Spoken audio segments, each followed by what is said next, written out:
Здравствуйте.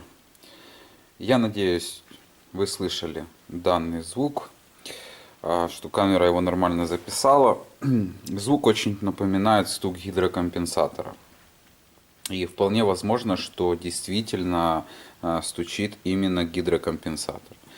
Хотя не 100%. Дело в том, что, во-первых, этот мотор перебирался, а гидрокомпенсаторы здесь стоят относительно новые. У них там пробег что-то в районе 30 тысяч, что-то такое.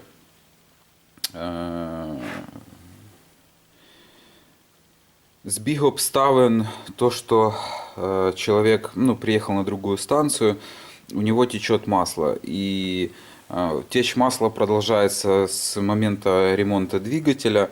Ну, по словам, здесь был ремонт какой? Здесь не растачивался блок, были поменены там кольца, укладыши и так далее, по причине того, что изначально у него выдавливало передний сальник коленвала, то есть повышенные картерные газы. И сделали такой ремонт, и после чего начало потихоньку течь масло, его искали, оно как бы подтекает, искали. Ну, я не знаю, как не нашли, потому что, сняв крышку, я сразу увидел причину. Тут, не знаю, будет видно или нет на камеру. Ну, сальник распредвала вылез, короче. Предположили, что течет клапанная крышка, якобы были не дотянуты болты, дотянули, и сразу появился этот стук. Это збіг обставин 95%. Скорее всего, либо умер гидрокомпенсатор, и он не пропадает, этот звук, то есть он как на холодную, так и на горячую, он постоянно стучит, добавляешь обороты, он стучит. То есть внутри, либо что-то, какая-то грязь попала в гидрокомпенсатор очень серьезная, которую он не может выдавить, либо внутри гидрокомпенсатора лопнула пружинка подпорная, и теперь он не может накачать масло, либо же у этих моторов, а это двигатель 4ED, ну вот он, да, 4ED, у них есть еще такая проблема, у них вырывает резьбу с постели распредвала. То есть где бугель, вот эти болтики М6 прикручиваются, у этих моторов есть болезнь, что у них отрывают эти болты, то есть вырывают вместе с резьбой. Либо же лопнула пружина клапана. Причина выдавливания сальников, перебирался мотор, якобы, и так далее. Я спросил, внутри есть лабиринт, чистили его, сказали, что да, клапанная крышка разбиралась, лабиринт чистился. Сейчас я буду снимать все равно клапанную крышку, я пересмотрю этот момент, но вполне вероятно, что причиной является вот этот вот клапан. Клапан PCV, то есть он может не работать в нужном положении, может внутри пружинка лопнула или еще что-то, и он не отрабатывает как положено. Из-за этого создается повышенное давление, так как вовремя не выводятся во впускной коллектор газы. Пробег мотора там более 300 тысяч, его никто никогда не менял, что как бы тоже не есть хорошо. Клапан у нас уже есть, сальник есть, прокладка клапанной крышки есть. Теперь снимем клапанную крышку и посмотрим, что там внутри происходит. Так, пока снята клапанная крышка, вот видно, что сальник, вот он вылез. Вот он уперся в шестерню. По гидрокомпенсаторам такие, значит, гидрокомпенсатор. Вот он. Со стороны выпуска, как был стук, вот это в гидрике стучит.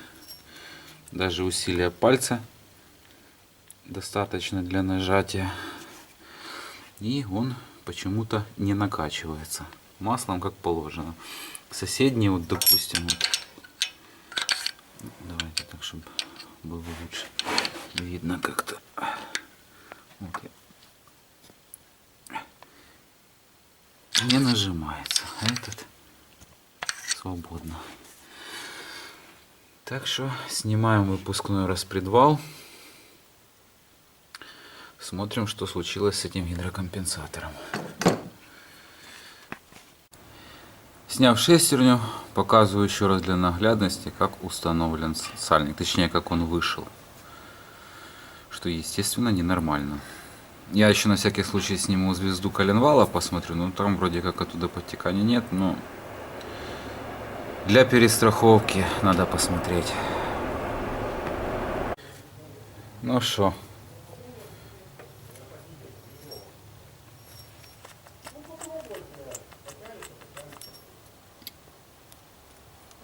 Тот ряд я тоже понажимал, ну, стоял распредвал, поднимал вверх кулачок, нажимал, проблем нету. Теперь разберем гидрик, посмотрим, что там произошло.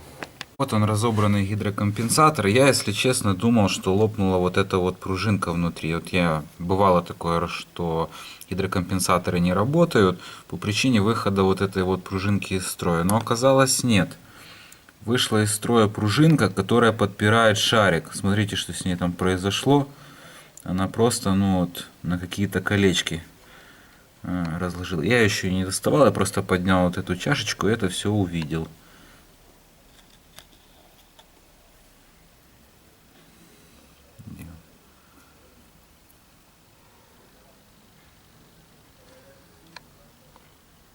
Вот, видите? Просто стала какая-то... Ну все, это уже не пружинка, это волос какой-то превратился. Ну и по итогу нам нужен один гидрокомпенсатор. Кстати, какая-то непонятная, вот если вы посмотрите, вытащил гидрокомпенсатор, серая какая-то пудра. Странно. Ну это я занес уже. Вот видите, я вот вытирал, такой вот пальцем по кругу прошелся, остался. Странно. Ладно. Ну вот и приехал новый гидрокомпенсатор.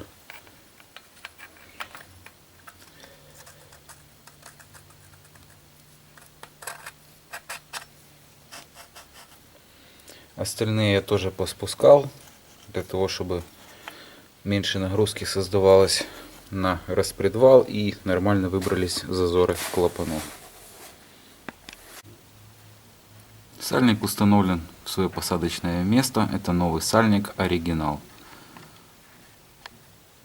Не знаю, что там стояло до этого, конечно. Но будем надеяться, что проблем не будет. Так, меточки. Значит, вот у нас есть зуб и отверстие, которое должно совпасть. Это по распредвалу и по коленвалу. Попробую показать.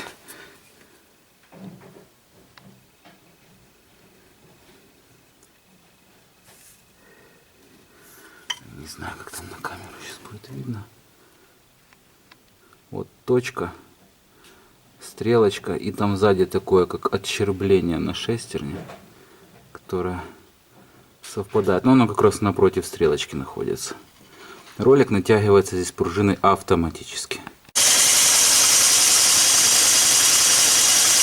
Штука гидрокомпенсатора нету, но появился шоркающий звук от ремня гидроусилителя. Но хотя, может, он был, я просто не обращал на него внимания. Чуть-чуть сильнее натягиваешь, звук сильнее, ослабляет, начинает проскакивать ремень. Ну, так что как-то так. Ну, гидрик же тоже не сыпчий. Радует.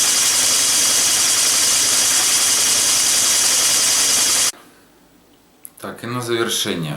По поводу клапана PCV. Вообще, такой клапан рекомендуется менять раз в 100 тысяч километров.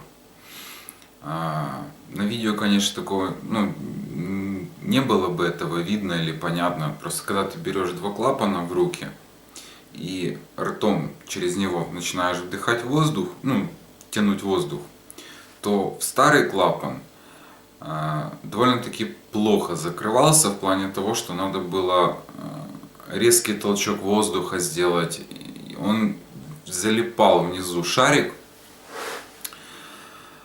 Если берешь новый, то он легко, ты только чуть-чуть начинаешь тягивать, он раз там перекрыл, отпустил, он раз упал. Тот шарик подклинивал. Он ну или что там, стерженек, шарик. То есть, по всей видимости, там разбито было посадочное место уже от времени на этом клапане, то есть там, где оно запирается. И поэтому его как бы подклинивает, и надо больше усилия, чтобы он стронулся со своего места. Будем надеяться, что причина сальника, выдавливания сальников была именно в этом, а не в чем-то другом. Но пока автомобиль ездит, вопросов как бы к нему нету. Вроде течи масла нету. Там, конечно, понаблюдаем дальше, как оно будет. Ну, а по поводу гидрокомпенсатора, я так думаю, что, скорее всего, в новом гидрокомпенсаторе вот эта пружина оказалась просто внутри бракованная. В плане того, что, скорее всего, либо не с того материала была, либо перекаленная, что ее так просто расплющило, я бы сказал бы даже так. А на этом все. Всем спасибо за просмотр. До свидания. До новых встреч.